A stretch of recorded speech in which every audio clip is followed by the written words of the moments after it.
নমস্কাৰ বন্ধু বান্ধৱীসকল, আমাৰ আজিৰ এই বিশেষ ভিডিঅ'টোলৈ আপোনালোক সকলোকে স্বাগতম জনাইছোঁ।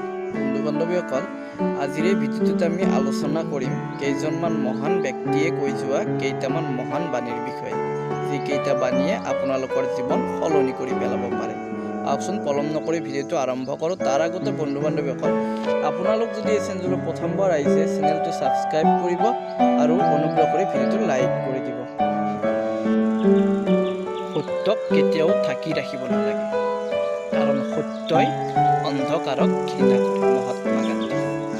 আনে কি কৰিছে ভবাতকৈ নিজে কি কৰিছোঁ ভবাহে বেছি দৰকাৰ। ৰাজা ৰামমোহন। মানুহ হোৱা আৰু আনকো মানুহ কৰিবলৈ চেষ্টা কৰা। স্বামী বিবেকানন্দ। অন্ধকাৰ যিমানে গভীৰ হ'ব, প্ৰভাতো সিমানে উজ্জ্বল হ'ব। অন্ধকাৰ আৱৰি ধৰিলে ভয় নকৰিবা, পোহৰ হ'বই। জ্যোতিপ্ৰসাদ আগৰৱালা। ভাগ্যক কেতিয়াও বিশ্বাস নকৰিবা, বিশ্বাস কৰিবা শক্তিক। লক্ষ্মীনাথ বেজবৰুৱা।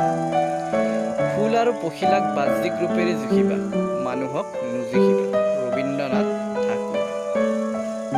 কম কথা কোৱা আৰু বেছি কাম কৰা মানুহে সফলতা লাভ কৰিব পাৰে। ঈশ্বৰচন্দ্ৰ বিদ্যাসাগৰ। মানুহৰ জন্ম হয় সফল হ'বলৈ, ব্যৰ্থ হ'বলৈ নহয়। আত্মবিশ্বাসেই মানুহৰ জীৱনৰ সাফল্যৰ প্ৰথমটো সপোন। প্ৰখ্যাত দাৰ্শনিক হেনৰি ডেভিড থৰো। ইচ্ছাশক্তি প্ৰবল হ'লে জটিলতাই কোনো ধৰণৰ প্ৰতিবন্ধকতাৰ সৃষ্টি কৰিব নোৱাৰে। মেকিয়াভেলি। জীৱনত আগুৱাই যাব বিচাৰিছা যদি বাস্তৱৰ সন্মুখীন হ'বলৈ শিকা। জুলিয়েট পেষ্টিয়েনা। ভৱিষ্যতে আমি কি হ'ব বিচাৰোঁ সেয়া বৰ্তমান অৱস্থাৰ কাম কাজে নিৰূপণ কৰে। সেইবাবে আমি কেনেকৈ কি কৰা উচিত সেইটো জনা দৰকাৰ। স্বামী বিবেকানন্দ।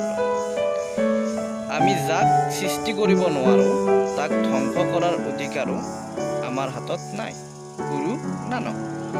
শিক্ষকসকল হ'ল ৰাষ্ট্ৰৰ মান আৰু আমাৰ প্ৰকৃত খনিকৰ। George Washington.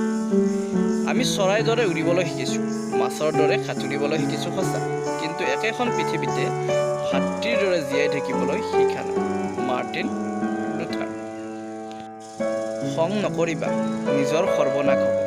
অহংকাৰ নকৰিবা, পতন হ'ব। কাকো ঘৃণা নকৰিবা, নিজেও ঘৃণিত হ'ব। ফাঁকি নিদিবা, ফাঁকত পৰিবা। স্বামী বিবেকানন্দ।